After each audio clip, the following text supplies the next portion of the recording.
alagaan ang kalikasan. Noong March 2024, naging malaking controversy ang resort na itinayo sa mismong paanan ng Chocolate Hills, isang National Geological Monument. Bawal ang magtayo ng resort or similar developments na ganun kalapit sa Chocolate Hills dahil ito ay protected area at magkakaroon ng negative environmental impact ang mga ganoong building sa area. The Department of Environment and Natural Resources issued a temporary closure order for the resort noong lumabas ito sa social media at naging viral ang issue. Ngayon, sarado na ang resort. Dapat ay hindi napatayo ang resort na yon to begin with. Since it was built and open to the public, that means that there were many people involved in its development at nabigyan ng construction permit ang nagpatayo ng resort. Napakalungkot isipin na inuna nila ang kita bago ang pag-protect sa environment.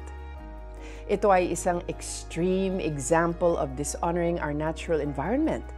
Bilang mga Kristiyano, tayo ang stewards o tagapamahala ng mundo na nilikha ng Panginoon. Inilagay ni Lord ang tao sa Eden upang ito'y pagyamanin at pangalagaan.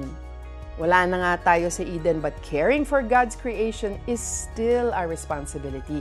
Tandaan natin, si Lord ang may-ari ng langit, lupa at ng buong daigdig. Caring for God's creation honors God and benefits us. After all, tayo ang nakatira rito sa mundo, and we only have one earth. Let's pray. Panginoon, what a privilege it is to see and benefit from your beautiful creation. Tulungan po ninyo ako na maging isang faithful steward nito. In Jesus' name I pray, Amen. Now you can put today's lesson into action by asking yourself, how have you been stewarding God's wonderful creation?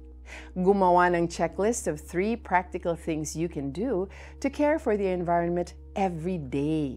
Maraming pwedeng gawin tulad ng paggamit ng mga reusable na lalagyan, unplugging appliances na hindi ginagamit, conserving water, at iba pa. Inilagay ng Panginoong Yahweh ang tao sa halamanan ng Eden upang ito'y pagyamanin at pangalagaan. Genesis 2:15. This is Joyce Burton Titular for Tanglao. Let's take care of God's earth.